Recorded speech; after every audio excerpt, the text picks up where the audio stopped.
Happy summer, everybody. This is the July episode of the International Voices podcast. I'm your host and moderator, Udo Fluck, and I have the honor to oversee the Office of Global and Cultural Affairs in Arts Missoula. This is also the first time for me to be back in the radio station in a recording studio and not recording these podcasts at home. So this is really, really special. We kicked off a three-part series in May titled Creativity During Covitt, which featured Dennis Kozlu, a Missoula-born stage and film actor living in Vienna, Austria. The June episode featured Native American artist Willow Kipp from Browning, Montana. To listen to those and other episodes going back to February of 2020, please visit artsmissoula.org, click on Global and Cultural Affairs, and visit Radio and Podcasts. International Voices is a monthly podcast brought to you by Global and Cultural Affairs of Arts Missoula and the Trail 1033. I'm honored to have, as my guest for this July 2021 podcast, Larry Pirnie, the Missoula artist famous for his iconic, vibrantly colorful ponies, cowboys, and western landscapes. He painted the horse for the logo of First Security Bank in Missoula. His artwork is on Hunter Bay coffee packages, and if you have been to the Depot restaurant, you were surrounded by Larry's paintings. Welcome, Larry Pirnie. Thank you. It's wonderful to be here. You were born and raised in Iowa and lived in Bettendorf on the Mississippi River. Can you tell me a little bit about your family, your parents, your siblings? My father came from South Dakota and was a farmer, and his father was a farmer. And so my foundation is that of hard work, no complaining, just live with whatever nature throws your way. I have one brother, that's my only sibling. He became an actor after he left home. Well, I left for New York City to be a painter. What that meant for me was that both my parents all the way along encouraged my brother and I creative energy. We found out our colleagues did not have that experience very often. They had to fight their family to move on in their art form. I stayed in Bettendorf through graduation. It was a river town. I love the river to this day. I'm very comfortable being near a river. I like the flowing water. It has, when I go up into the mountains, it's the same thing. It's a part of me when I'm near a stream that I know I felt as a little boy on the river banks of the Mississippi. Right. I think it's wonderful to hear that your parents were that supportive because I think you're right. That is very important for young people to have that encouragement of being creative and of doing something they're passionate about. And you're right, probably many artists don't have that, and that makes it so much more difficult to go into that profession. So that's wonderful to hear that you had that. Can you tell me what you were like as a child?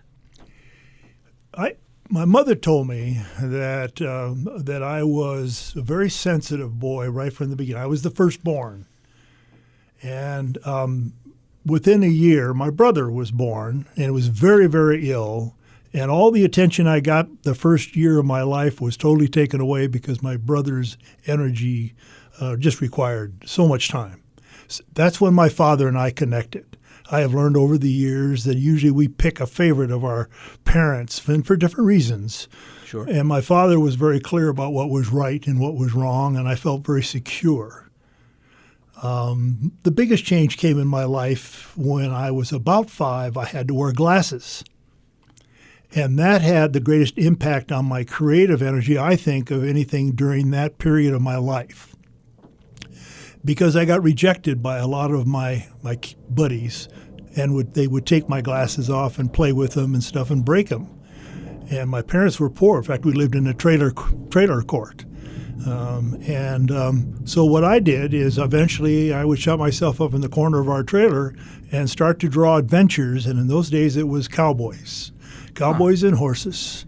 And the first drawing, somebody asks me this all the time when I give lectures, can you remember the first drawing or painting you ever did? Absolutely, because I carried it in my billfold for years. It was the Lone Ranger. the concept of the mask and, Right. the Indian companion and the whole energy of the Lone Ranger was my first hero. He didn't stay long. He was replaced quickly by Red Ryder. But in that first stage of my life, Sure. I could imagine adventures with the Lone Ranger. He was kind of like the superhero. Now, I was an oddball because of that, because Superman and Batman were going strong during that time, and my cousins thought I was absolutely crazy to be picking a cowboy when I could be picking Superman and Batman if I'm going to live these adventures. Sure. That's easy. You are a tall gentleman, Larry, and you were awarded an athletic scholarship when you were young. Could Larry Pirnie have had a career in professional sports? No, but I wouldn't have said that then. My dad was a football star in high school and college, and he always wanted my brother and I to participate in sports, and my brother did. My brother was a great wrestler. He was part of the same football team I was, and I played basketball. And if you would have asked me when I was 17 years old, what are you going to do with your life, Larry? My first answer is I was going to play first-string quarterback at the University of Iowa for Forrest Devashesky, who had just won 2 Rose Bowls, and that was my dream. And then guess what? I had my knee blown out, and football was out of my life. All of my scholarships were taken away, except one basketball scholarship. And that coach was from McMurray College in Jacksonville, Illinois. And he said, Larry, I know we've got no guarantee that you're going to play, but we're going to take a chance on you. Well, I never did play for him because my knee just took forever to recover. We didn't have the wonderful operative. Everything was explorative in those days, so they butchered my knee when they tried to repair it, that type of thing. So anyway, I thought my life as an athlete was already over, and I'll let you ask some more questions before I go into the next steps of my life. But that's kind of my sports. Okay. I want you to know something, though, that you never can plan these things or these little incidents that change your life. But I grew like 6 inches in a half a year, like it was almost over the summer. Never played sports in grade school other than some pickup games. And I grew so tall that the coaches came to me and asked me if I wanted to play football and play basketball. Right. It wasn't something I was aggressively going after, but because my dad was my hero and they asked me, I thought, well, I can't turn it down. I got to at least give it a shot. Sure. And ended up playing first string in both sports. But it never would have happened based on me being aggressive to go after the position. They came to me just because I grew up a lot in 1 year. Sure. How much did your education at the Pratt Institute in Brooklyn, New York, influence you as an artist? In ways that I'm still learning. When I went to Pratt, I was already told by Norman Rockwell, Larry, you want to be an illustrator, but the days of illustration is over. Photography has now replaced us. So here, who was my hero, the illustrator of the time, was telling me that the career I was going for was probably never going to happen as an illustrator. I fought a lot at Pratt Institute because most of my teachers were from the abstract period. Mm-hmm. So we spent a lot of time playing with color without any subject. And I can tell you now, as people are so appreciative of my colorful work, is that discovery within myself came because of those teachers who kept pushing me to have some relationship with color away from a message, away from trying to tell a story. Interesting. And then, as Rockwell also told me, is Larry, you don't ever even have to go to class, but if you just spend every day in the New York's museums and galleries, you get the best art education in the world. And even today, artists that I wasn't too impressed with at that time, now I think about them because I understand what they were trying to do. And so it goes on and on. Udo, I'm still influenced by so many of the experiences I had in New York. Wonderful. Now, you mentioned Norman Rockwell just a minute ago. What was it like meeting such a famous American painter like Norman Rockwell? Hypnotic. The only reason I got to see him was that I told you that I couldn't play basketball at McMurray, and so what was left was art in my life. Right. And my roommate was from Massachusetts, and he said, Larry, you don't like classes, you don't like school, you're not going to play ball, so why don't you come home on spring break? Norman Rockwell only lives about 10 minutes from me. Set up an appointment with him and see what he says you ought to do with this art talent of yours. Of course, he had to nag me for 2 months because I said, Rockwell isn't going to talk to me. Never. Finally, he had to say, well, Larry, if you aren't going to write Norman Rockwell, you don't need to come home on spring break with me. And that's when I sat down and wrote the letter. A little pressure. A little pressure. And well, the wonderful thing is within a 2-week period, I got an answer from him. I still have the letter, inviting me and telling me what time to kind of get a hold of him, call him when I came to town. Same thing I do when people come and want to talk to me. The same counsel he gave me during that time, the same thing that I give so many of the young people that have come to me over the years. Everything he said to me was, number one, Larry, if you're going to be a professional artist, there's a good chance you're not going to be because it takes more than art talent to run a business. Mm-hmm. And so Pratt in those days was one of the few real good art schools that offered degrees. Most of them offered certificates. Uh-huh. So he said, that'll give you the flexibility if you find out, well, you're just not going to be a professional artist, that you can now move on to in your master's for whatever you find you might be interested in. I give that same counsel to every artist that comes to me because, believe it or not, the art schools today still don't teach that aspect of the profession of art. They encourage the creativity aspect, right, but don't project much past that because most of the teachers are teachers. They didn't enter a profession of selling their art as much as teaching art. Right. Oh, that's excellent advice. As a young man, you had a career as a marketing director in corporate America. Can you tell us about that part of your life? And why did you decide not to climb the corporate ladder anymore? I entered the advertising business when I knew I was not ready to become a fine artist. I still loved telling stories. I still loved imagery. I found out about photography when I was there, and typography, and the art of typography. Posters. I fell in love with European when I would go to Europe. I go to Europe cheaper than I could see my parents in Colorado. I mean, it was just some wonderful flights back and forth. And I would go, and the museums were impressive. Sure. But I think the posters on the streets had the most impact on me. Interesting. They were images that were telling a story. They were brief and to the moment. But that's also when I fell in love with typography and other elements that I could create with. Sure. And so that's why advertising was the way to start. And I had already done a lot of freelance work, helping pay my way through school. But I also found I worked with a lot of other creative people. And one of the real treats that were for me, I can say now, I didn't know it at the time, but there were some artists that we now know is very famous, like Andy Warhol, who was a wonderful shoe illustrator. And when he was starting his career, still trying to pay the bills, right. These beautiful shoe illustrations would come. Now, why do I know that? Because I was in a peon job of doing paste-ups for the various advertising catalogs and stuff that all of these women's clothing stores would put out. And Andy had a great touch in his drawing with shoes. Well, this was before Andy Warhol became Andy Warhol. Sure. So, but he freed me as an artist. I was almost embarrassed to say comic books was my main influence in my art education compared to so many of my colleagues that sure. went to technical schools, went to some of the fine teachers, and I was just liked doing comic books and magazine covers. Right. Well, Andy, in his direction, used his comic book influence and honestly put it right out there.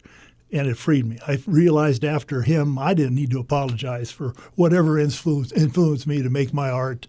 Right. His paintings gave me that freedom. Huh. Okay. Now you talked a little bit about the influence of Norman Rockwell. Who inspired you early in your career as an artist, in addition to Norman Rockwell? Were there people that you would now look back and say they were an inspiration? Quite honestly, Udo, there are so many people that influenced me because I was going through such a major transition. I would not have stayed at Pratt if I hadn't gotten a basketball scholarship. Those first 2 years were so foreign to me. The life in New York City was so foreign to me that if I hadn't had something that I could relate to from my past, I think I would have left. I was not getting my act together. Everything was being torn apart. But there was one activity at Pratt that was just like the good old days, and that was playing basketball. Had a wonderful basketball coach. He realized I was a duck out of water, and he would invite me over to his home, and he and his wife would treat me like my uncles, my aunts. I mean, they were like my family in New York City. Wonderful. And he was such a wonderful coach that I often thought that if art isn't going to be for me, what he taught me in the sport of basketball, I could become a coach.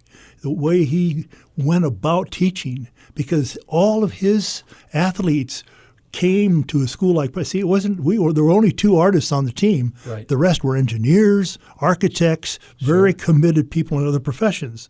I mean, I think I've always kind of compared if you listen to our high school bus conversations versus our college airplane conversations, they were night and day because of the guys that were playing we talk their careers. We talk about, where they're going to go to that first step. And it was a wonderful influence to keep me on track. I remember the day that I made the decision to finish it out, and it was when we were going to have a holiday basketball tournament, but I was going to go home for Christmas first and then fly back for the tournament. And I told my dad, I'm not sure I'm coming back, Dad. I said, it doesn't seem like there's anything I'm doing that's right. I don't seem to fit in. I'm not very much in agreement with a lot of what I'm hearing. And my dad, who always said, well, he wouldn't give me any more ammunition. And he said, do you still like art? I said, yeah, I still do. And he said, what would you do if you're not going to go to Pratt? Where are you going to go? I said, I have no idea. He said, I don't know if that's a good choice, Larry. If you were coming to me and said you've now changed your dream, you've updated it, now you want to go. Originally, I was going to go to a college, an art school in Colorado, for instance, because I still love the West. Sure. And and they poo-pooed the West as symbols out east. So that was another thing I was going through. So anyway, see, my dad wouldn't give me ammunition to blame them, and so what I did is I went back. The basketball tournament, I had made that commitment to the coach. I was going to go back for no other reason but just that. But I didn't realize that was also a decision. I'm going to graduate. And I continued on. And it was never an issue after that. I took full responsibility. And so it's a long answer to your question, Udo, but I couldn't list one person. I had so many helpers along the way. And that's what I tell young artists who come to me. Get the paintings going. And you're going to have people help you along the way in ways you don't even know about right now, but you've got to do your work first. Right. The secret to painting is painting. Right. No, I think that's an excellent point, and not necessarily a person's influence or people that influence somebody need to be in their field. It could be an outside person that just has a connection to the individual. Can I share something with you right along that line? Sure. Is most of my friends are non-artists, and it's for the very reason you're talking about. When I was in high school, most of my friends were non-athletes because I believed then that athletics was something you did, not talk about.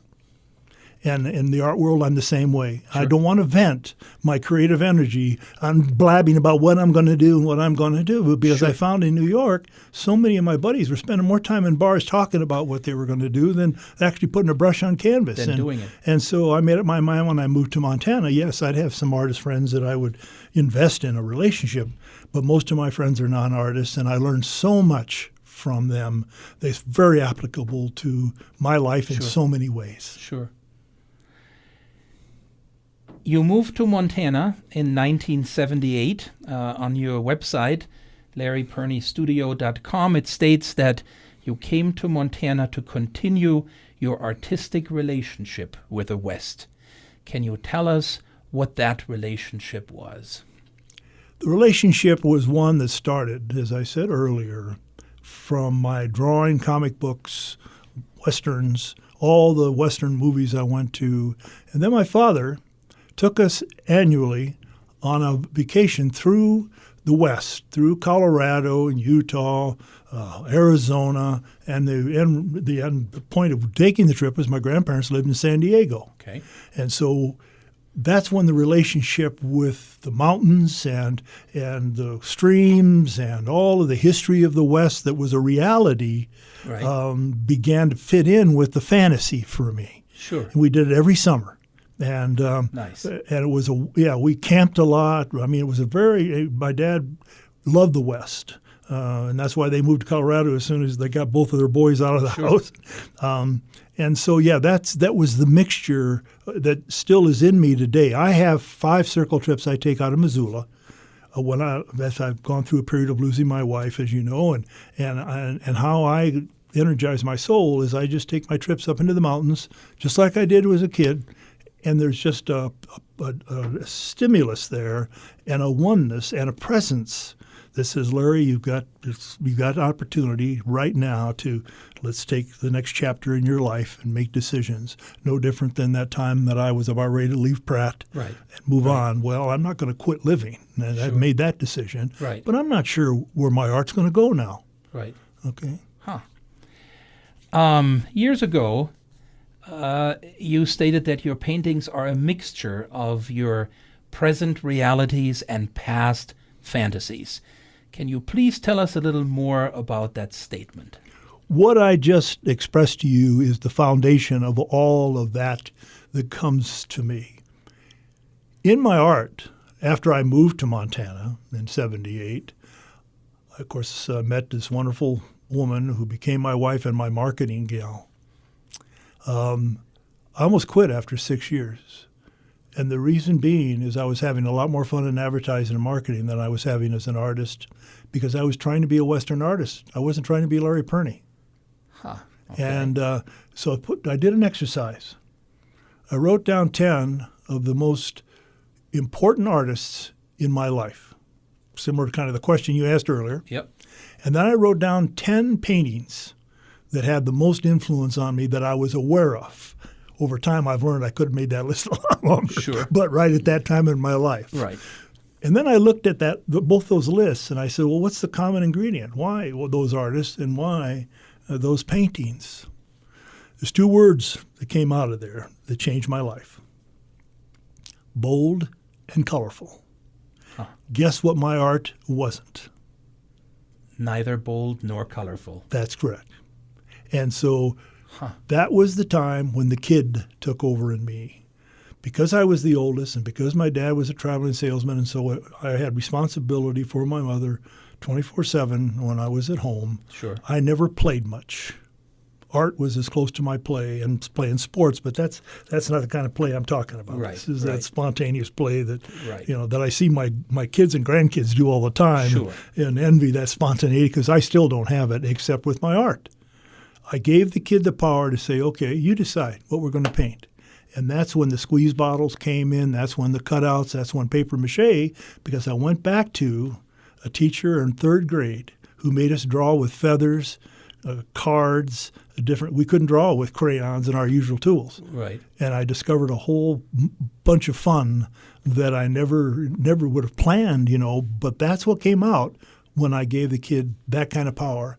And quite honestly, to this day, when I intellectually wanted to make a change in my art, if the kid doesn't show up, it's a waste of my time because I have turned so much power over to that kid in me. It's the only chance I ever gave it. And quite honestly, I don't want to let go of him. So I say, okay, Pirnie, that idea, get rid of that one. Let's go see what the kid says.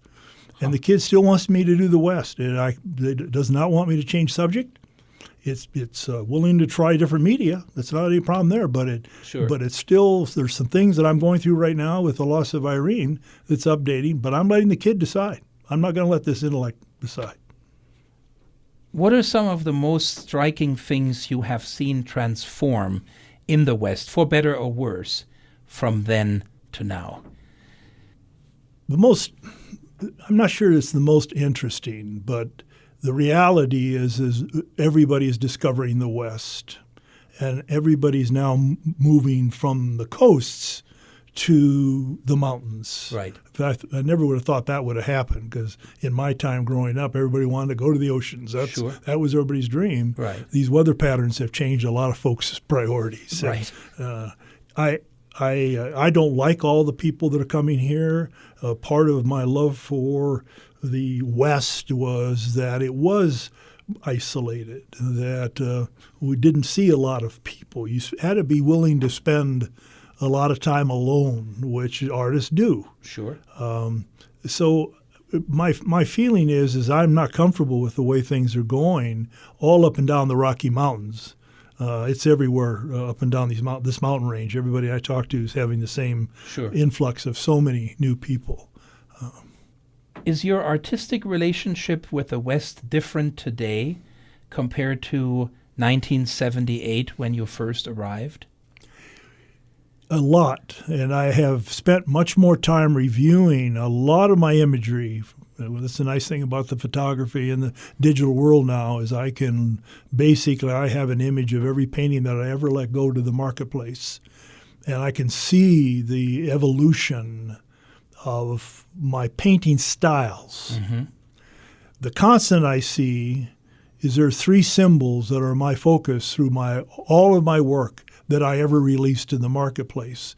Those three symbols are cowboys, horses, and mountains.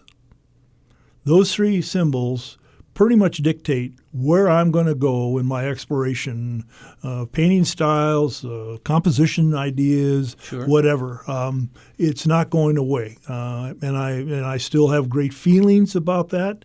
But as I said earlier, my intellect keeps saying, well, shouldn't you be painting something else? Shouldn't you be trying to, and that comes from my art school background. Right. I mean, I know where those voices are. Right. And I'm saying, no, you guys tried to talk me out of cowboys and horses when I was there, and you didn't do it. And it's a good thing that the kid wins, I think. That's right. That's a good thing.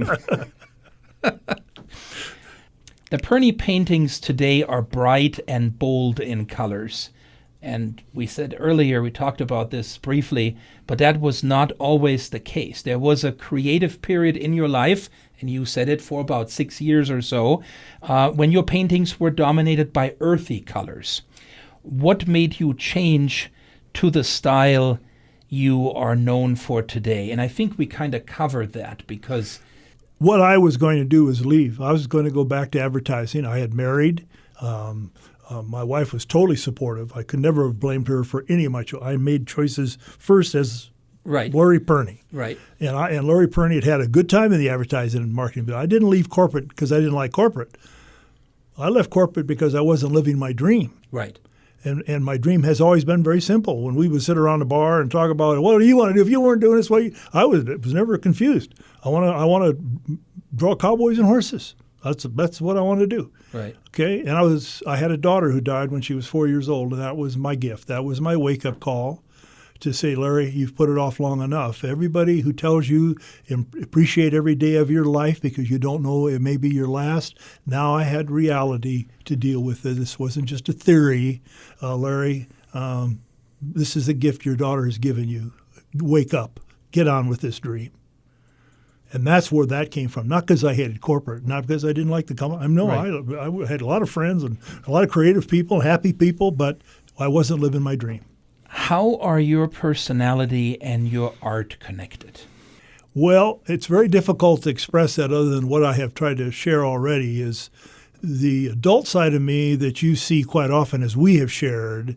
I can gab about anything that you want to gab about because I've experienced a lot of life. Sure. And so I know pretty much where I stand on almost everything. And I'm happy with it. I'm not trying to protect it or cover it up. Right. But I would say that the gift I have given myself in this process is I've let the kid now be a balance in this. The thing I realized also is that I got that gift before all my grandchildren were born. And I could appreciate and love my grandchildren because I found that kid in me and the playfulness. And that's why when we were doing the carousel, right. And I have the guys who do all the attendance tell me over and over, do you know those kids will miss a turn just so they can jump on paint? And we're going to get to that because that is how my family got connected to you is through paint. And you know the story because I told you. Yes. But no, I'm fascinated by the fact that and probably lots of people have their earthy color time, and they just kind of do things in life. They're okay, but something is missing, and they don't quite know how to move past that, and so they keep doing what they're doing, but it isn't bold and it isn't bright because, well, they might not know how to tap into bold and bright, and so it's safer and easier to do earthy because there's no risk in that. But I find that so fascinating that you said that was what was missing. I was painting these images, but there was something missing. A spark was missing. They were just earthy colors. And then you discovered this, what made them to be bold and bright and colorful, and that became your style. That became your trademark. More importantly, it became Larry Pirnie. And more importantly, it defined you as a person. It became Larry Pirnie, and that I think is so fascinating about this because that's something that a lot of people are trying to figure out, and are searching for, perhaps even. And when one finds it, it must be an incredible relief that you go, I found my niche, I found my calling on what I need to do. And that's what came out when you were talking about that, was that you had done okay up to that point, but then it was like a new beginning. Yes. What I tell young people is it comes a point where you got to give up your heroes. Your heroes got you through this. You're still playing that banjo, or you're still writing that book, or whatever, wherever your heroes are coming from. Right. But there does come a time when you have to give your being credit in terms of what you have learned from your teachers, but you still have your own expression. And you don't even know what that is until you start applying your fingers to that banjo or grab that brush or whatever, wherever you're going, whatever tools you're going to go to. Right. And the fact is, until people ask me all the time, what's the secret to being successful as an artist? And I say, in my case, I got to paint. Right. That's the only way I solve any problems. Right. You and I can talk about it all day long, and I can Sure. go back in the studio and be just as backward as I was when I left the studio the day before. But if I painted that whole time I was talking to you, Right. I probably gained a step or two. Right. And that's what I try to get across to people who, when they're trying to find that voice. Sure. And not all of them want to be bold and colorful. I mean, True. they have a relationship with flowers. True. And so they want the intricacies of the petals. I mean, there's much more detail. Right. I mean, every personality is different. Sure. But we have so much art exposure today that we can have a lot of artists that we can learn from. Right. I mean, everybody now takes photographs. I mean, Right. the photographer role now is a real challenge. Where when I grew up, as I said earlier, the illustrator was disappearing, photographer was taking over. Well, now that's not that special. Right. Everybody, I see it with my grandchildren. They know when they're in a picture moment. They Right. take that cell phone out and snap it. That's what artists did for centuries. That was our gift to Right. our civilization. Was that we knew those special moments and we painted them. Right. I still remember a time, and that's not that long ago, that if you wanted to take a photo, you had to actually bring a camera along. It wasn't something that was inbuilt in another device and you had it automatically with you. And if you didn't bring your camera, you might have felt sorry because you would have said, oh, that, would have been a Kodak moment, but I didn't bring my camera. These days, everybody that has a phone, and that's pretty much everybody, has also a camera and is then by definition also a photographer. So it changes the entire focus of it. You're right, because it used to be something unique, and now everybody can do that because they have a camera on their fingertips, and they can take photos. And so you're right, that's a good point. I hadn't thought of that. But the other thing that's happening on the painting side of it is that now with all the instruction, the ways visually that we can learn just going online, right.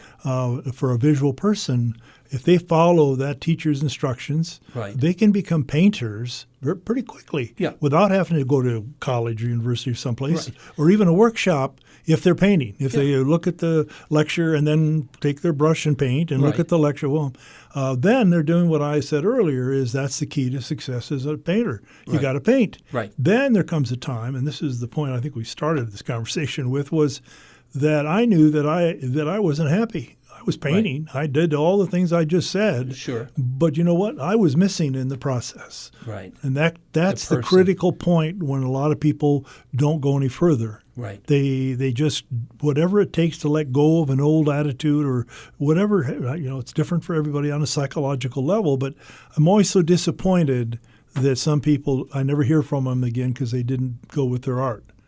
But while we're on this subject, I got the good news to say. And this is, I've always said I'm not a teacher, I'm a cheerleader. I want to encourage people in the creative process. That's my purpose. And my conversation with people, that's my focus as I talk with them. You're very good at it, I have to say. Well, I believe in it because Rockwell and the people that have helped me along the way, they took time for me. I had to act it out. But right. I had encouragement. And I've realized the power of that. I was starting to share something with it. I want to continue just because it's new in my life now in that cheerleading role. Yes. Now I'm having older people come to me who are in retirement because most people now know they retired at 60, 62. On the average, have got 10 to 20 years ahead of them, and they want to get back to their art form. Sure. And so I'm talking to more and more people of that age. And so I give them a lot of the same kind of instructions that I've given young people. Right. But there's been something that's happened recently because some of those people have come back and made contact with me. They came to me because they had left painting and they wanted to pick it up again now that they're in their 60s. And that's why they came to me knowing that I had left the corporate world and all that stuff. So they wanted to get my advice on how I did it, et cetera, et cetera. Anyway, I've had two men in two separate parts of the country call me and say, Larry, I can't believe this. I'm not painting, I'm writing. And they both pretty much said the same thing, that my counsel is the most important thing is you start a new relationship with this creative voice that you've ignored through all the practical living that you've had to do to raise a family and make a living, et cetera, et cetera. Right. And now you're saying, well, I want to pick up that relationship again. I'll listen to it and I'll put aside his time every day to have that conversation, just like we do with a coffee clutch or something else, right? Right. Well, that's what you're doing with that creative voice. Well, what they found out is that voice has matured quite a bit over the time. Sure. And you didn't realize that all of that writing you did in your corporate world or your business world that was basically with purpose of profit and loss, et cetera, with product, is that you build skills in writing. And that creative voice doesn't want to use a paintbrush. It wants to use computer or whatever vehicle, way because you're going to express yourself with a whole other medium because of the life you've lived. See, that blew my mind. And then I had another guy, like I say, I had two in a row contact me, and it makes me realize now when I talk to older people, I've got to let them know that don't be sure what that creative voice is going to tell you because you've lived a life and you haven't sat on your hands the whole time. Right. You've been creating for different purposes sometime, but you're expressing yourself. Anyway, I wanted to make sure. No, thank you for sharing that. I think that's an excellent point, that over a lifetime, the passion itself can change, and it may be influenced by something different, and going back to it and reviving it from what it was in the beginning might not be that easy. Yes. You have mentioned Irene several times in our conversation, and I would like to ask you, how did the Outlaw bar in Kalispell, Montana, change your life? Because that is directly connected to Irene. As I said earlier, when I left corporate and moved to Montana, I did spend some time with a couple of counselors trying to prepare me for what I was going to be in for I'd worked with that company for 13 years, and all my relationships, most of them were in that company. And this young lady gave me some counsel that I was trying to prepare for. Is, Larry, your ego, all that stuff you say is kind of a pain in the butt in your corporate world. You're not going to have any of that when you move to Montana, and nobody knows who you are. You have no background. You are going to be totally alone. You know what's going to happen? You don't know how to validate. Those people have validated your existence all those years, and you're not going to have that now. And so what are you going to do about that? And what she suggested was write a journal. Okay. And I did. I started to write a journal, again, to part of that relationship thing we were talking about. What do you want to do? What are you experiencing? Sure. What are you, how are you living at this point in time? About a month after I had moved to Big Fork, which is just south of Kalispell, Right. on Flathead Lake, and I thought, well, I'd been going to the little bar in Big Fork, but I'll just expand my social contacts. So I decided, I'll go up to the big city of Kalispell and stop in one of those bars. And the reason I stopped at the Outlaw bar is there were a couple of the artists I'd heard hung out there, so maybe I could meet these artists. Well, I didn't meet them, but I did meet this beautiful, tall, long-legged, wild and crazy lady that was dressed in all this color, who was sitting at a bar, got up to go to the restroom, but I thought she was leaving, so I took her stool. And then she came back, and a bartender said, Sir, you've got the lady's seat. And that's when we met eyeball to eyeball, and that's when we started to dance, and that's when we fell in love. Wow. And she lived in Missoula, and the reason she was there is that she had come up to see her son play football. I played for Hellgate, and all the parents stopped in for a quick beer before they took off back to Missoula. Sure. And but she had a cabin at Flathead. So what we eventually did is we would meet at her cabin from time to time. I stayed painting in Big Fork, and she was raising 5 children down in Missoula. And did you ever settle if you actually took her seat, her stool, or if you didn't? Was that ever settled? We never did settle that. I always said she took mine, and she said I took hers, and so we really never did decide. We never gave up the. What a wonderful story, though. Well, and the story became so much better because I had to let go of a dream when we got married, and she started to go with me. We were in those early days. We used to do weekend shows at various hotels in the north. That was how a lot of artists in those days sold out here. Sure. You didn't have galleries that you were working with. Anyway, she said, Larry, you can't sell your own work. With all that marketing background you have, you talk people out of your art. She said, we're not going to make a living if you think you're going to sell your own art.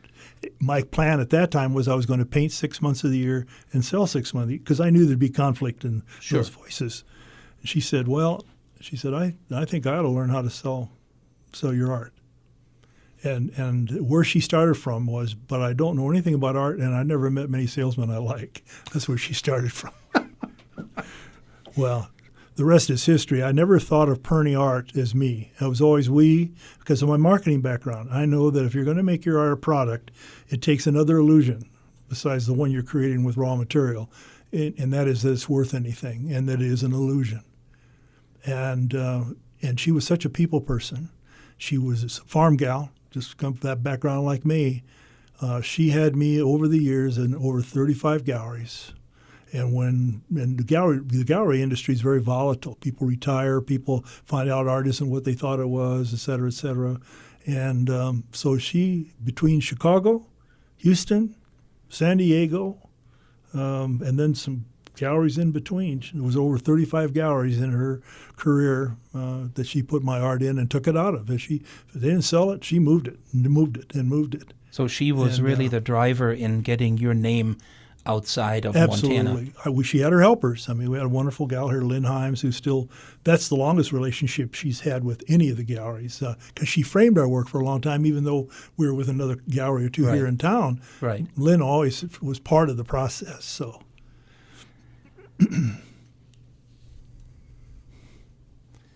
Speaking of art and artists, what comes to mind when you hear the word art? What do you like about the word, and what don't you like?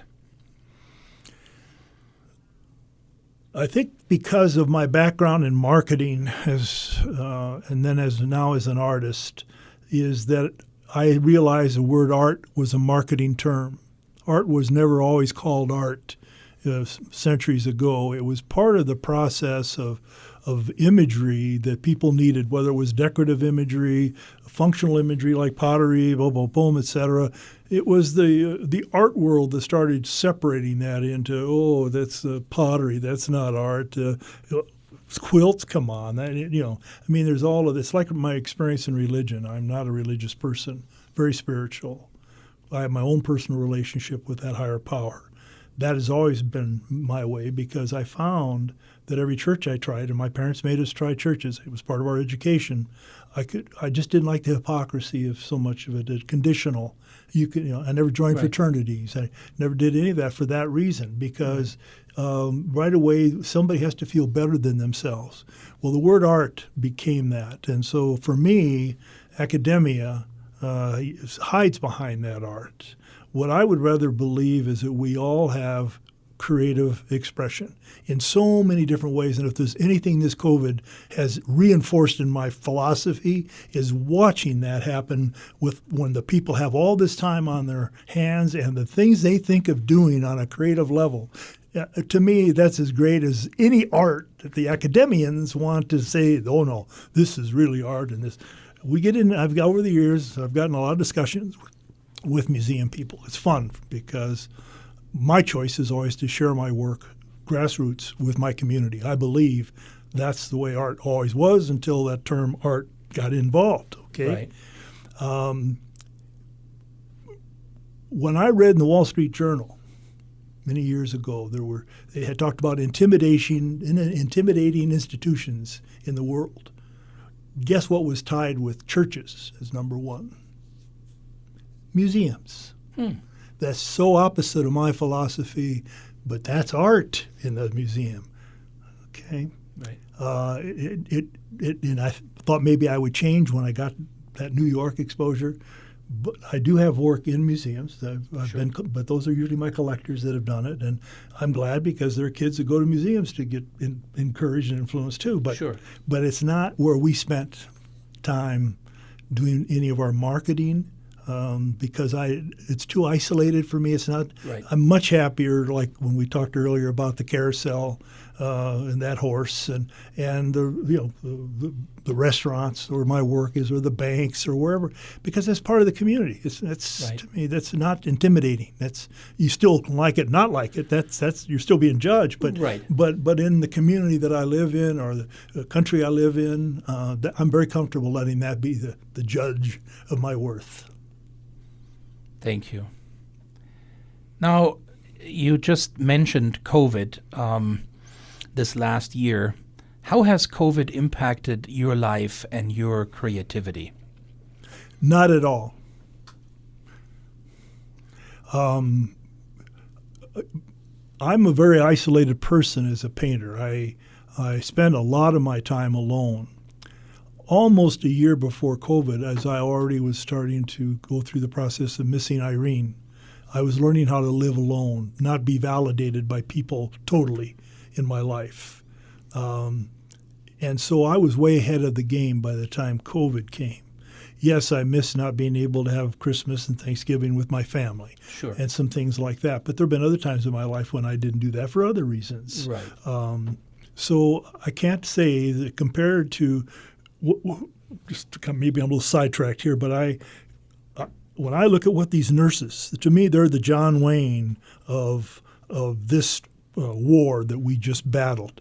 What they had to do to serve us, serve all of the people that were going through this terrible disease, and then have to go home with their kids and not knowing, am I transferring this to that's like going into, I think, a foxhole, not knowing if your day has come with a shot or not. I mean, people kind of laugh when I say that, but these nurses, I mean, to me, there's got to be, I'm hoping there's going to be movies about that, and we're going to give them such credit for being there for us as a community. And so but as I said earlier, I'm also, when I watch on TV and I see all the creative energies, the people, the wonderful things that they did, they would never do, and we would never know about. Right. Because they've covered a lot of those activities, but also other emotions like the anger with the black movement. They've given a lot of that as it's encouraged those kinds of energies as well. Right. And the media is begging for news, and so they will cover whatever if you do enough,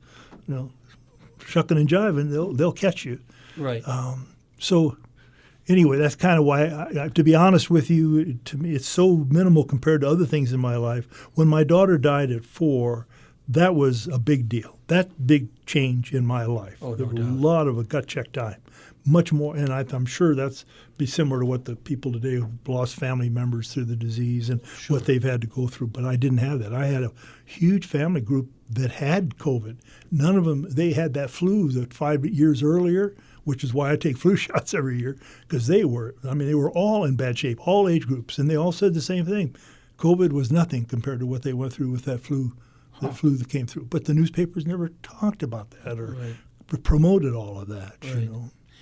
No, I was just thinking along the lines of artists need audiences and galleries need visitors, and during COVID, there was none of that. And that's why I was thinking, how may that have impacted you? But I know from us talking before when you said, I'm painting by myself. I don't need anybody. As a matter of fact, I like the solitude of going up in the mountains and being by myself. But on the other side of that, Lynn at our gallery sold paintings during that time to mostly people who already were collectors.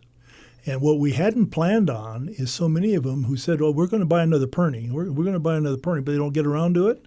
What happened is they got shut up in their offices for long periods of time, their homes, and they said, I think this is the time we ought to get a Pirnie.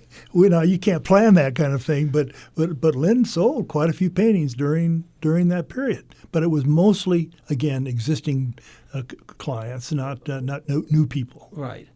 And probably in a time of gloom and doom, as a pandemic tends to bring, looking at a bright, colorful painting is pulling you out of the doom and gloom and giving you some kind of a little bit of color. I have been told that so many times. I'm glad you brought that up. It's one of the things that has been the biggest surprise I have had as an artist. When people come to me to say how much they enjoy my work, very few will ever say, I love your horses, I love your cowboys. No, they say your color just energizes me.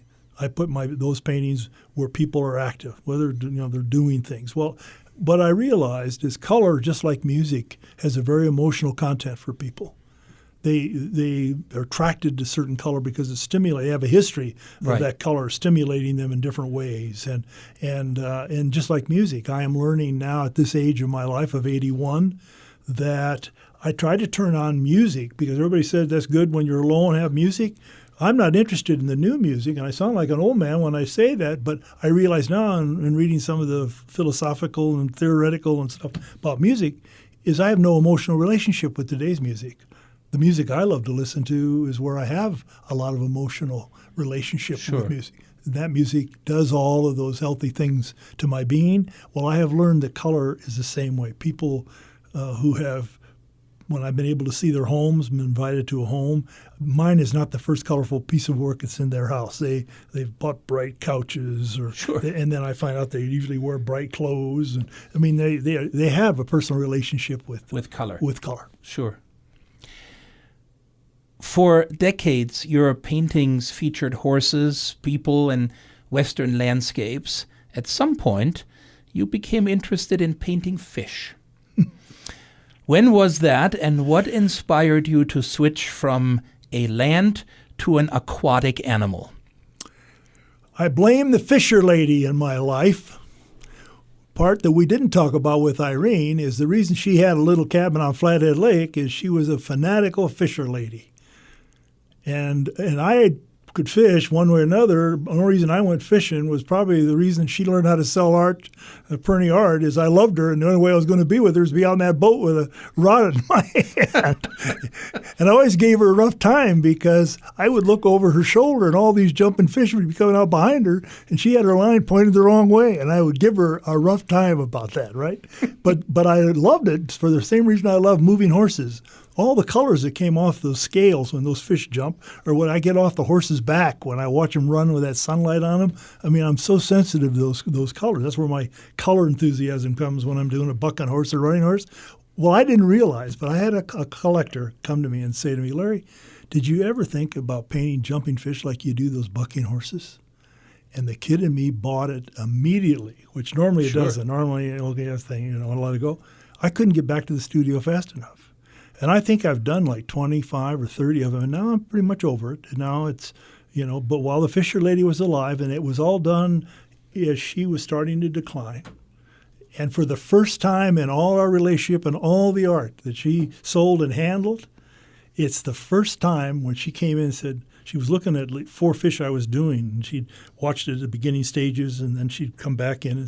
She never commented. We had an agreement. When she sold it, that was her world. When I painted it, it was my world, and we stayed true to that. Anyway, she looked in. This was her favorite, she said. And so as she came in and checked, and I said, well, that's it. We can put a frame on them, and let's get them into the marketplace. I said, which is your favorite one? She said, that one, which was totally different than what she'd painted. I said, well, that's your painting. And she took it, hung it up on the wall immediately, and it reminded me why I don't hang my own art in my home. Because it's never done. I perfectly accept other artists' work, and that's what I have hanging up all over my house. I enjoy it. I relate more when people tell me how much they enjoy my art. I understand that more as a collector than as an artist. Right. Because as an artist, it's never done. And so she'd have it where I would look at it all the time, along with her, of course. We're having our coffee and stuff. But anyway, that's where the fish came from, and it was no blockage. When he suggested that to me, it was like right away, the color and stuff. Oh, yeah, I'm going to have a lot of fun, not knowing where I was going at the time. But I knew the kid wanted to do it right now. I was just about to say, the kid came out and said, yeah, give absolutely. me a paintbrush. Well, I just wanted to add that your wife, Irene, passed away in the fall of 2019. So that fish period then, that would have been my next question. Is it ongoing? You said it's pretty much over. Pretty much over. Yeah. You have a studio here in Missoula, but for many of your landscapes, you have traveled in the past to other states like Arizona to capture some of the stunning beauty of the land. How is painting on location different from painting in your studio? Well, it's great that you're asking that question, because that's part of the transition that I'm making right now. I just got rid of I shouldn't say that. I just had an opportunity to be in a cabin for one whole week out in the beautiful Rock Creek area to paint nature. And I brought my brushes, got everything ready to go, and I did not touch a brush the whole time I was there. And I said that I had plenty of time to myself, had a lot of time of reflection. And what I came up with was this. Painting outdoors for me is a social event. If I'm with another artist or two, I can paint, and enjoy it, and it's a wonderful social activity. Like my friends who go fishing together. Right. Same kind of experience. Sure. But if I'm by myself, I am not interested in imitating what I see in nature. What I am interested in is to take those circle trips I was referring to earlier, right, coming back to the studio and immediately starting a couple of paintings that have stuck with me from my visual experience. Sure. But that is expression of what I saw, not try to imitate what I saw. That's as easy, simple as I can kind of say it, Udo. If you ask me next week, I could probably verbalize it differently. But right now, that's where I'm at. That works. Enjoying nature to the fullest while you're there, and then taking images back to the studio and working with that memory or that photo, feeling that you have. That works. That answers the question. Do you have any favorite locations that are a guaranteed inspiration, where you say, if I go there, I always get a good idea? There are endless ones, but I have learned a long time ago that Mother Nature always fools me. A lot of times when I start off on one of those trips I'm talking about, thinking this is where I'm going. Right. It's cloudy. There's somebody mowing grass, cutting down trees. I mean, I never know, so I have to move on. Right. But it's not like that was the only opportunity. That's why I take these trips over and over, because I never know. But there's something in I'm really texture oriented when I work with nature. I seem to want to create that more than anything else. And so I have a lot of opportunities. I have a lot of favorite places I can go to that give me the kind of texture that I know I'm eventually going to deal with when I paint. Sure. Are there places that you have on your list for the future that you haven't gone to but would like to? No. I used to. If you'd asked me before Irene passed what I would want, I still was enticed by the river cruises over in Europe. And the reason being is that I grew up on the Mississippi River, and it was always fun for me when I would be in a boat and look at my hometown from the river versus what I experienced most of the time on roads. And I remembered that as a kid. Well, I have been to Europe quite a few times, and I know many of these communities from the roads. And I thought, I want to see some of these communities by water. Right. And so I had that for quite a while. And what changed it was now there's 50,000 boats in there doing that. They're not, it'd be too much activity. So that was kind of the last thing along that line that we were talking about, that I had to go see this or see that. Right. I can tell you from the traveling that I have done over in Europe that I've always told people, if for some reason I got kicked out of this country and I could pick where I would like my next community to be, it would be Italy. For a lot of reasons. It's got great mountain country and great water. The beaches on both sides. Most people don't talk about the east side, but there's a wonderful history to the east side of Italy that I enjoy thoroughly. And the west is the one that's promoted the most, of course. But that's beautiful too. And we've stayed in Ravalli and some of the places on the. But I love the people. When I set up and paint outdoors, especially if it's out in the country someplace, people won't stop and tell me about their grandmother who's painting and all this and interrupt my painting. They totally respect my painting. If I'm even in one of the mountain towns, it would be that way. Sometimes I don't even know they're there until they say buongiorno, and when they leave, they will acknowledge and leave that way, but will not say a word. Like when I'm in town sometimes, they'll sneak up on me, Well, there's just an appreciation that culture has for art. And everything I look at when I'm in Rome and some of these places, the dress, male and female, there's just a sensitivity I don't experience anywhere else. And I must add this, just to go back to my Brooklyn experience. Sure.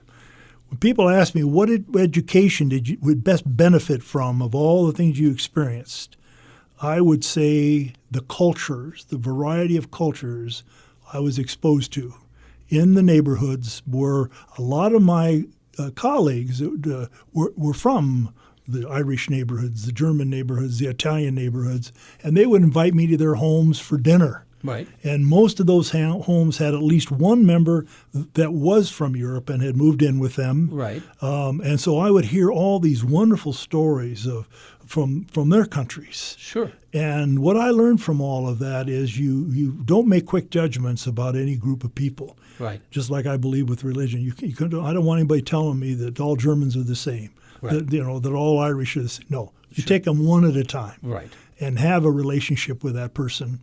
And probably my favorite, because my roommate and a couple other guys were Italian, Joe Scarpati. And he said, Larry, come on over for Thanksgiving dinner. I think was the first one. But his mom would never call me Larry. It was always Lorenzo. And she knew that I was Italian. She said when they came over on the boat, they dropped the I. So she was always, when people would come to the house, this is Lorenzo Pirnie. And so from my heart, Italians already had the vote in terms of, because I got to know so many all age groups. Sure. That I love dearly. That's made New York and Brooklyn home for me, quite honestly. Huh. My guests on the International Voices podcast usually have a global connection. They might have been born outside of the United States, studied, researched, or worked in foreign places, or their services or products have a global reach. And while you were born in this country, were educated here, have worked here, your art is also on display in Missoula's sister city, Palmerston North, in New Zealand.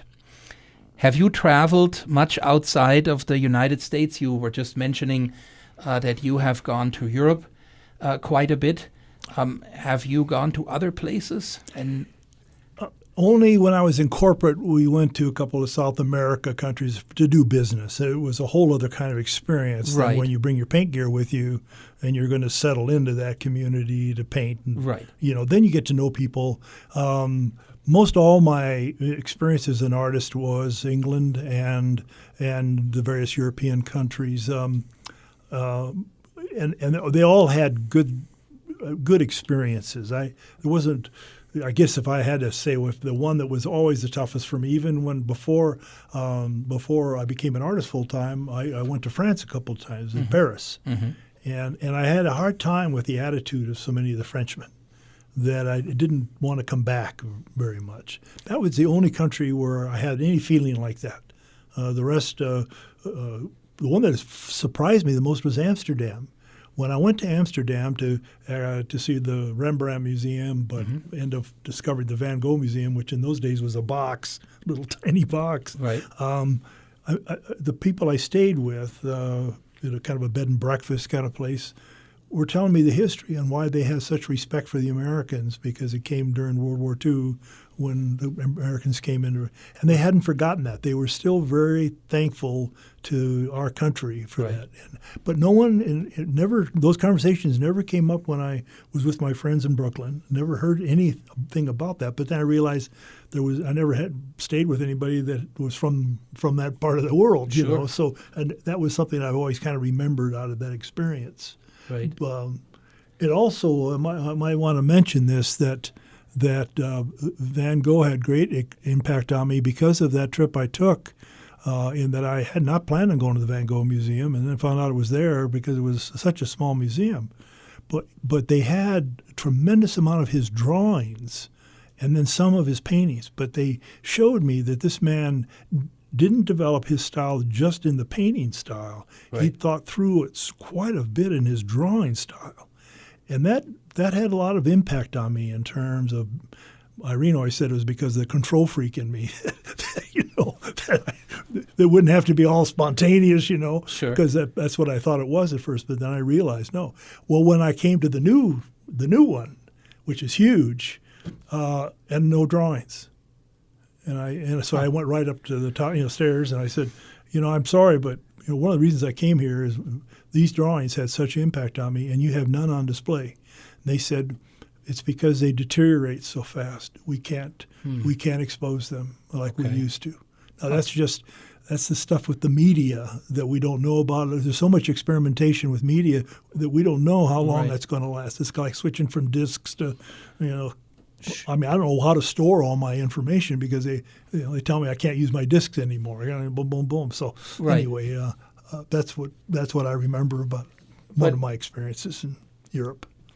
It's interesting what you said earlier is that this interest in other cultures started in New York, and the fact that you had such diversity of people that all lived together, and there was this giving and sharing of culture, of food, of music, of experiences that people had, authenticated by usually one person, as you said, that was from the country. That made you appreciate different perspectives or different cultures in general. I just think that that's a beautiful segment to think about. The more diverse a location is, the easier it is to to absorb diversity because it's right there, and you can dig in and dive in, where in some places where there isn't much, it's much more difficult, I think, to develop that perspective for the other because it's not there. How much have art critics influenced you, your particular style and your art? Not at all. And the reason being, it would have if I had, let's say, started right out painting and had not gone into marketing. But so much of my education about the business part of art, I learned before I really was the artist. I mean, an ego is so fragile in those early years for anybody, and I didn't have to subject my art to those critics. And as I had told you earlier, in terms of my experience with organizations, I'm not a joiner, and so my ego has no need for validation from supposed authorities, right? Because my focus is totally on, again, sharing in my community. It's a whole other validation process where some artists are so fragile about that because their dream is to be recognized as one of the world's greatest artists, et cetera, and be in these museums. Sure. I'm not laughing at that. I'm just saying it was never part of my mantra as I got through all my challenges as an artist. The art of artists often draws interest from a specific age group. You cast your creativity net a little wider, appealing to different age groups. While most of your art is hanging on walls, a lot of children also sit on it. When our daughter was younger, we pretty much went to the Carousel of Missoula every chance we got. And the iconic merry-go-round at Caras Park has 38 hand-carved and hand-painted horses and 2 chariot rides. Early on, our daughter had a favorite.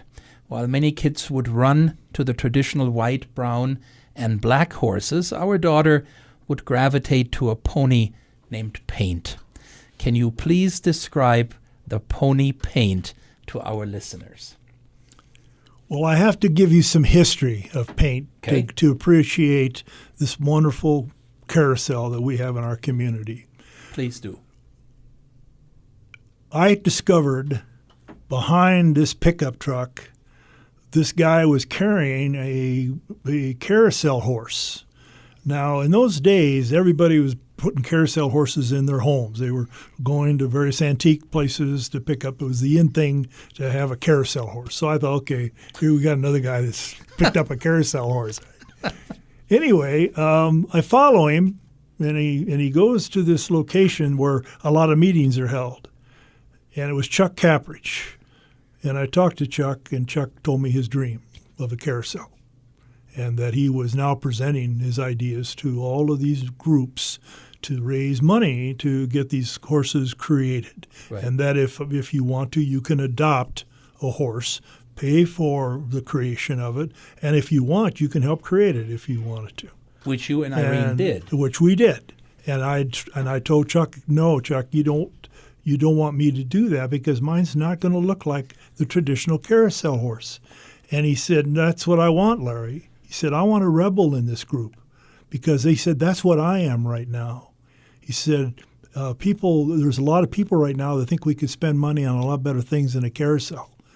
Okay? And so on a couple occasions, I didn't do anything for him until, even though I said, I'm going to adopt a horse, but I'll turn it over to your creative people. Okay? Right. Anyways, he wouldn't put up with it. And so I designed it and basically made it colorful. That was the only criteria. When I came up with a color pattern that I liked, that's what I gave him. And but I want to say this about it. Of all the creative projects that I have collaborated on in my life, there is none that have made me happier overall in all levels and continues to, like the carousel. The reason being is that the unsung heroes are the people that take this raw wood and start carving.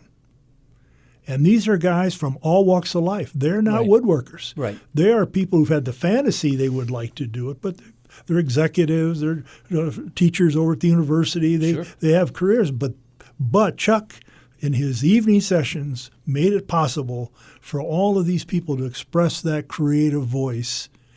And quite honestly, when I got the horse in my studio, it was so beautiful. I had it sitting right there where the light was perfect on. I didn't want to paint it. It was so beautiful just the way it was. There was a personality to it. Sure. I was afraid anything I'd put on it would take away from this beauty that these carvers presented to me. I'll never forget that day. It was one of the highlights of my creative life. So when answered your question about what theory did I have about, I was intimidated through the whole process. Even at the point where when I finished it, I told Chuck, if you want to paint over this, you're not going to offend me. Because it never will be like it was the way I saw it in that studio. Right. Now, it makes me happy when your daughter and so many other people and older people. I see older people on that horse, and I know it's the little kid in them that's riding that horse. That's right. And but anyway, what happens is this carousel has broken down. It's had problems with its organs and marketing. There is somebody there to volunteer their services every step of the way. This is a total community project that has no politics. Right. It is strictly that power of the horse that this country has and this part of the country has. It's such an important symbol for why we're here and what we appreciate. Agreed. Yeah, there is a lot more in that carousel that what meets the eye when you really think about it, because it would have not come together that way if it would have not been for a whole bunch of people donating a whole bunch of time to get it done. And it's still that way to maintain it. Yeah. See, a lot of carousels break down and then that's it. They close up and you never hear about them again. Right. And that's true through most of the country. And I think we had that a couple times with our daughter that we wanted to go. And, there's certain times when they close for maintenance and there's a sign at the door saying, sorry, the horses need to be cared for, and we'll reopen again next week or whatever. And then, we would go and get an ice cream or something and get us over our pain that it was closed. But then, sure enough, the next time we would go, she would gravitate towards paint again. And at some point, it became just sort of, I would say, what happened this time? You weren't sitting on paint. What happened? And she would say, well, it was just because the other kid was faster. And there wasn't sort of the desire to get onto the black, white, or the brown horse, but it was because some other kid was faster. And then her unique story about the fact that because it's a little higher than the other horses when you're a kid and you sit on it, grab that ring. You can get that ring just a little bit easier. And I don't know if she ever took exact measurements of how high the horse, but she figured out that if she would sit on paint, she had a greater chance of getting that ring than on the other horses. So that was the additional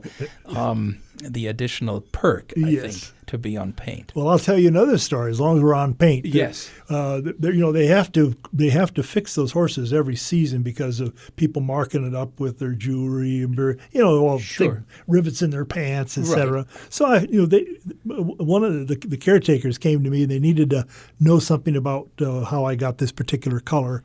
And so I said, well, do you have to do a lot of repair with paint? And she said, we have one part of him that we repair a lot. And I said, I guess this is where the kids all sit. And she said, oh, no, this is the only one that doesn't have a saddle. But she said, we don't have much problem with that. It's the nose. There is such personality in the carving of that nose that the kids can't leave it alone. And they want to touch it and caress it all the time. And so they're constantly having to repaint that nose. That is a great story. Yeah, I love it. Huh. After 8 decades, you have seen a lot, done a lot, lived through a lot. You are at an age now where many people might slow down, kick back, take it easy. Do you ever think about retirement? No. And the reason being is when I left corporate, the mantra I used is I want to paint to the last day of my life. And I have said that every day of my life. Now, I may change some painting. I may change my style. I don't know. But I want to make a picture to the last day of my life, just like Irene wanted to have a fishing pole in her hand to the last day of her life. It's just very clear to me that retirement, unless I'm physically not able, I mean, we don't know as we age what else is in store for us in terms of challenge. But as long as I can hold a brush, do the things I want to do, and if I don't, I may go more digital. I'm starting to find now in the sketching process that I'm having a lot more fun sketching ideas digitally than I ever did with a pencil and a sketchbook. Sure. Because I do play with color. And the kid just won't stop in terms of options. Now, I found out I can't put photographs in. I thought, well, I'll just take these great photos and put them in the computer and we'll manipulate all those special. Right. Kid isn't interested. But if I put one of my sketches in or one of my paintings in, the kid will play with it, change it. And that's why layers is so important, because I can isolate anything in that painting, pull it out and put it in there, and the kid just goes on and on and on and on. And I mean, it's like what I experienced in painting, where the hours go by in a blink of an eye. That's what's happened now with the computer, and I never would have guessed it. I told my grandkids, "Don't bug me with that computer. I don't want to even see it." Sure. And but it's great that you're embracing it, and that. Well, my grandkids grabbed me at one of the houses and said, "Grandpa, we're going to teach you how to make a picture on a computer." And I have a wonderful photograph of these two girls and me at this computer with my first picture drawn on the screen. This had to be about 12 to 15 years ago. Wow. And it was a picture of Irene. I did a caricature of Irene. But even then, I didn't jump on it. But gradually, I started to meet some guys in the printing industry that were showing me some things that were being done digitally. And now I find that layers is the biggest tool for me, in that I can use all this existing art that I've created, which is my voice. Right. And that's what's going to be. It's a new experience, and that an artist can continue much exploration with his images without actually having to paint that image. Right. You can take it in another medium. And my whole life, I have always loved ink on paper, and I know it came from my advertising days. Sure. Because there's an inner light to ink on paper you can't get as a painter. I mean, it's just rich. So almost every year I've ever been in the business of art, we've done what I call fine art prints, where I've created art on paper with ink and then hand painted over the top with squeeze bottles and different things like that. We've always had that as a product available for less cost, and it allowed me to play with a different medium. So, what do you wish you would have done that you haven't done? I have nothing that is on that list. It's one of the wonderful things about sharing with my loved one as she was passing. We talked about our life. And we asked about these questions about regrets and all that, but we had none. Yeah, we made mistakes, but we corrected them. We didn't blame them. We didn't stay powerless because of them. Right. I'm really a believer the older I get, and now I tell my grandkids this, is I believe we are a sum total of our choices. We have made choices all along the way. Right. When I lived in Brooklyn again, my neighbors were black and Puerto Rican. And I got to know quite a few of them and their families, which usually only consisted of a mother. Very seldom did they have a father. But I'd see some of these kids who could have all the excuse in the world to be bums, and they weren't. They were trying to make something out of their life. So I was part of a church organization that helped youth, the Presbyterian Church. Right.